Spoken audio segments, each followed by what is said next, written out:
சொந்தங்களுக்கு வணக்கம். மீண்டும் அனைவரை சந்திப்பதில் மிக்க மகிழ்ச்சி. இந்த வீடியோவில் 3 விடயங்கள் பார்க்க போறோம்.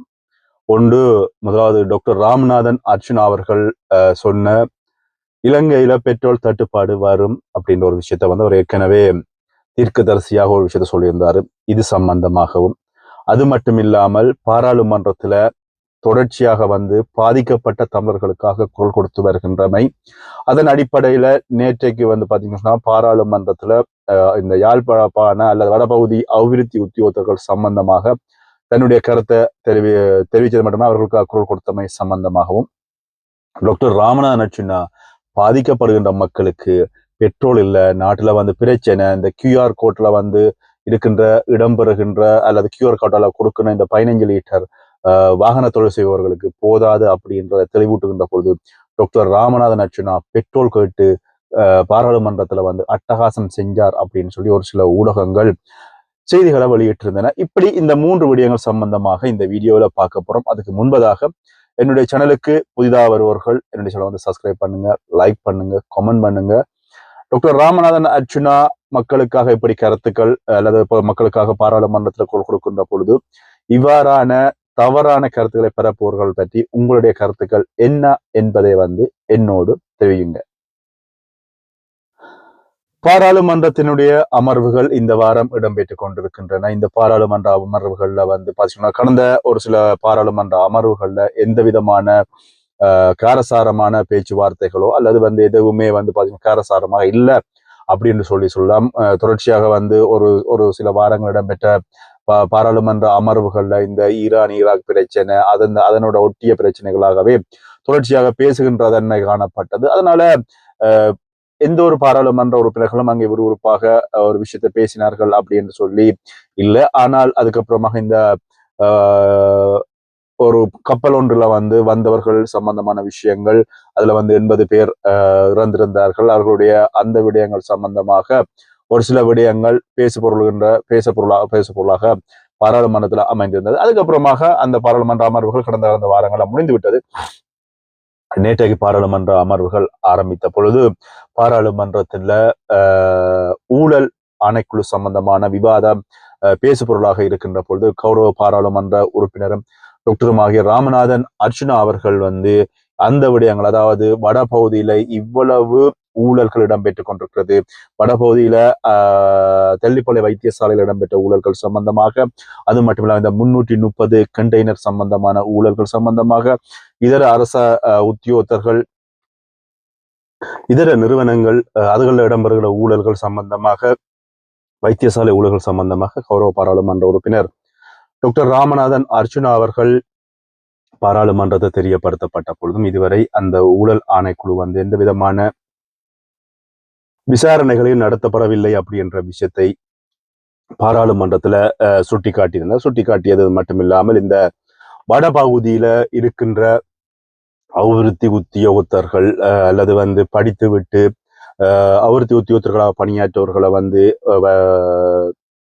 டீச்சர் தொழிலுக்காக பணியமர்த்துவது, அதுகளில் இடம்பெறுகின்ற குளறுபடிகள், அவர்களுக்கான சரியான படிப்புக்குரிய அங்கீகாரம் கிடைக்கவில்லை, பல்கலைக்கழகம் சென்று படித்துவிட்டு அவர்கள் ஒரு அபிவிருத்தி உத்தியோகத்தர்களாக இருக்கிற பொழுது அவர்களுக்கு சரியான ஒரு அங்கீகாரம் கிடைக்கவில்லை. இதுகள் சம்பந்தமாக பாராளுமன்றத்துல முன் வச்சிருந்தாரு. அது மட்டுமில்லாமல் கௌரவ பாராளுமன்ற உறுப்பினர் டாக்டர் ராமநாதன் அர்ச்சுனா பெட்ரோல் இந்த QR கோட்ல இருக்கின்ற குறைபாடுகள் சம்பந்தமாக தன்னுடைய தெளிவு நிலை விளக்கம் அல்லது அங்கே பாதிக்கப்படுகின்றது வடபகுதியில இருந்து ஒரு கொழும்புக்கு வருகின்ற ஒரு வாகனம் ஓடுகின்ற சாரதியாக இருக்கின்ற பட்சத்துல அவருக்கு ஒரு கிழமைக்கு 15 லிட்டர் தான் ஒரு வாகனத்துக்காக நீங்க கொடுப்பீங்களாக இருந்தால், ஒரு வாகன சாரதி யாழ்ப்பாணத்துல இருந்து கொழும்பு வருகின்ற பொழுது 4 கிழமைகள் பொறுமையாக இருந்து பெட்ரோல் அடிச்சால் தான் வர முடியும், திருப்பி போறது என்று சொன்னால் எவ்வளவு முடியும் அப்படின்ற விஷயத்த பாராளுமன்றத்துல சபாநாயகர் முன்னிலையில முன்வைச்ச பொழுது இது சம்பந்தமாக ஊடகங்கள்ல ஒரு சில கருத்துக்கள் வெளியாக இருந்தன. ஊடக கருத்துக்கள் எல்லாமே கௌரவ பாராளுமன்ற உறுப்பினர் டாக்டர் ராமநாதன் அர்ச்சுனா அவர்கள் தனக்கு 15 லிட்டர் பெட்ரோல் காணாது அப்படின்னு சொல்லி சபாநாயகருடன் சண்டையிட்டார் அப்படின்னு சொல்லி ஒரு சில ஊடகங்கள்ல கருத்துக்கள் வழியாகின்றன. இதனை அப்படியே காப்பி பண்ணி பேஸ்ட் பண்ணி எல்லா ஊடகவியலாளர்களும் அதனை வந்து ஷேர் பண்ணியிருந்தாங்க. ஷேர் பண்ணது மட்டும் இல்லாமல் அது நேற்றைக்கு அது ஒரு பெரிய ஒரு பேசு பொருளாக இருந்த டாக்டர் ராமநாதன் அர்ச்சுனா அவர்கள் 15 லிட்டர் பெட்ரோல் காணாது அப்படின்னு சொல்லி பாராளுமன்றத்துல முறைப்பாடு செஞ்சிருக்கிறார், அல்லது பாராளுமன்ற சபாநாயகரிடம் கேட்டுக்கிறார் அப்படின்னு சொல்லி சொல்லப்படும். இதுக்கப்புறமாக டாக்டர் ராமநாதன் அர்ச்சுனா அங்கே பாராளுமன்றத்திலேயே வந்து இந்த விடயத்தை தெளிவுபடுத்தினார். அதாவது ஒரு வாகன சாரதி யாழிலிருந்து கொழும்பு வருவதாக இருந்தால் எவ்வளவு பெட்ரோல் தேவை, எவ்வளவு டீசல் தேவை, ஒரு டூரிஸ்ட் அதாவது வந்து நாட்டுக்குள் வருகின்ற சுற்றுலாத்துறையினரை ஏற்றி பணியாற்றுகின்ற ஒரு கம்பெனியை வச்சிருக்கின்ற நேரத்துல வந்து அவருக்கு வந்து எவ்வளவு பெட்ரோல் தேவை, எவ்வளவு டீசல் தேவை, நீங்க இப்படி ஒரு 15 லிட்டர் கொடுத்தீங்கன்னு சொன்னா ஒரு டூரிஸ்டா வருபவர் கொழும்புல இருந்து யாழ்ப்பாணம் போவதற்கு வந்து ஒரு மாசத்துக்கு மேல செல்லும் அப்படின்றத வந்து சுட்டிக்காட்டியமை இங்கே சுட்டிக்காட்டப்பட்டது. ஆனால் ஒரு சில ஊடகங்கள் டாக்டர் ராமநாதன் அர்ச்சுனா அவர்களை வந்து அவமானப்படுத்த வேண்டும் என்றதன் அடிப்படையில தொடர்ச்சியாக இவ்வாறான மக்களை குழப்புகின்ற கருத்துக்களை வந்து வெளியிடுகின்றன. அதுக்கு ஒரு சில ஊடகவியலாளர்கள், ஒரு சில அரசியல்வாதிகளினுடைய வாதுகள் எல்லாருமே உடந்தையாக இருக்கிறார்கள் அப்படி என்றதான் இங்க இப்ப வந்து மிக வேதனைக்குரிய ஒரு விஷயமா இருக்கிறது. இதுல இன்னும் ஒரு விஷயம் என்னன்னு சொன்னா, நேற்றைக்கு ஜனாதிபதி அவர்கள் வந்து ஊடகங்களை சந்திச்சது மட்டும் இல்லாமல் எங்களுடைய நாட்டுல வந்து ஊடகங்களிடம் வந்து சொன்னது, எங்களுடைய நாட்டுல வந்து எந்த விதமான எரிவாயு தட்டுப்பாடுகளோ எதுவுமே இல்லை அப்படின்னு சொல்லியிருந்தாரு. அது மட்டும் இல்லாமல் எரிவாயு தட்டுப்பாடு இல்லை, அது மட்டும் இல்லாமல் இந்த மத்திய கிழக்கு நாடுகளோடு மோதல் தாக்கத்தை கண்காணிப்பதற்கு நாங்கள் சிறப்பு குழு ஒன்று அமைச்சிருக்கிறோம். அதே மாதிரி கேஸ்ல வந்து எங்களுக்கு பிரச்சனை கிடையாது.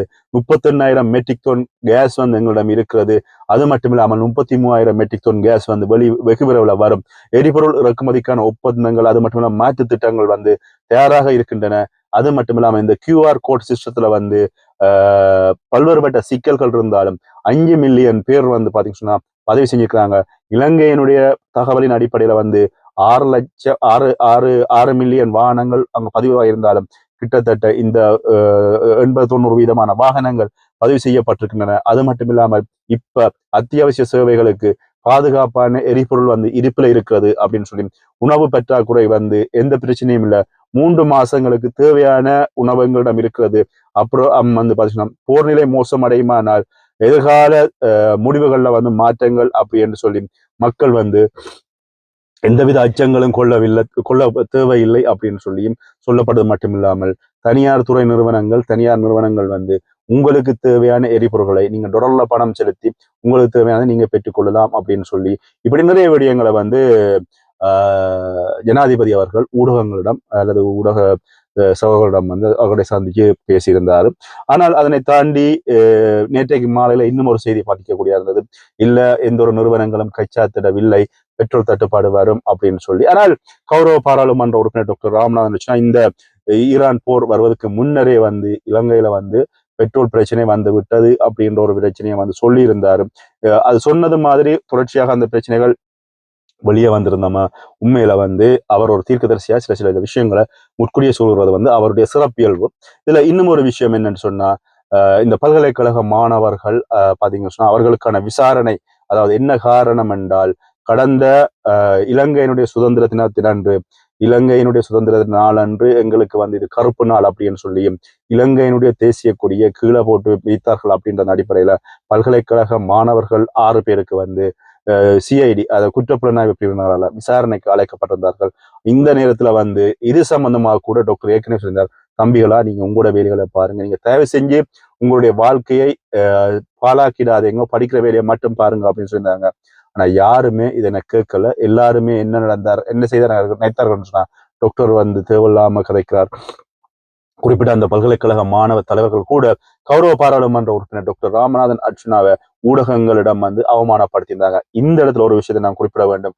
இவ்வளவுக்கு அவமானப்படுத்தி இந்த வழக்குகள் போடப்பட்டிருக்கிறது. இவர்களுக்கு குற்றவியல் திணைக்களத்துல வந்து விசாரணைகள் வந்திருக்கின்ற பொழுதும் டாக்டர் இன்றைக்கு ஒரு விஷயத்த சொல்லியிருக்காரு, நீங்க யாருக்காவது இந்த பள்ளிக்கூடத்துல படிக்கணும் அல்ல இந்த யூனிவர்சிட்டியில படிச்சு முடிக்கும் வரைக்கும் உங்க மீது வழக்கு வரக்கூடாது. நாளைக்கு வழக்கு வந்தா வேலை தேடி எடுக்கிறதுல இருந்து நிறைய பிரச்சனைகள் நீங்க சந்திக்க வேண்டி வரும். 5-6 வருடம் சிறைக்குள்ள போக வேண்டி வரும். இதுல இருந்து நீங்க உங்களை பாதுகாக்கணும்னு சொன்னா என்னோட தொடர்பு கொள்ளுங்க. நான் நிச்சயமாக இதற்காக அந்த போலீஸ் அதிகாரிகளிடம் போய் நான் கேட்டோ காலில் விழுந்தோ மன்றாடியோ உங்களை வந்து பாதுகாப்பாக வெளியில கொண்டு வருகிறேன் அப்படின்ற ஒரு விஷயத்தையும் டாக்டர் ராமநாதன் அர்ச்சுனா அவர்கள் சொன்னது மட்டும் இல்லாமல் இது சம்பந்தமான சட்ட தேவைகளாக இருந்தால் தன்னுடைய காரியாலயத்தை தன்னுடைய செயலாளர் கௌசல்யா அவர்களை தொடர்பு கொள்ளுமாறும் டாக்டர் சொன்னதும் வந்து காணக்கூடியது.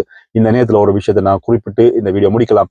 அதாவது தன்னை அவமானப்படுத்திய அத்தனை பேரையும் நிச்சயமாக தான் எப்படியாவது பாதுகாக்கணும் அப்படின்ற ஒரு நோக்கத்தோடு கௌரவ பாராளுமன்ற உறுப்பினரும் டாக்டருமாகிய ராமநாதன் அர்ச்சுனா அவர்கள் செய்யப்படுவது அப்படின்றது உண்மையில ஒரு கவலைக்குரிய விஷயம் என்றதை தாண்டி டாக்டர் இப்படி ஏன் கெட்டதுகள் செய்தவர்களுக்கு நல்லது செய்கிறார் அப்படின்னு சொல்லி ஒரு கேள்வி எழுந்தாலும் அவருடைய மனசு வந்து இவன் எக்கேடு கட்டிட்டு போனாலும் பரவாயில்ல, நான் சரியாக இருக்கிறேன், நல்லதை செய்யணும் அப்படின்னு சொல்லி செய்கின்ற விடயம் உண்மையில வரவேற்கத்தக்க விஷயம். இந்த விஷயங்கள் சம்பந்தமாக உங்களுடைய கருத்துக்களை நீங்க என்னோட பகிர்ந்து கொள்ளுங்க. மீண்டும் இன்னொரு வீடியோட சந்திக்கிறேன். நன்றி.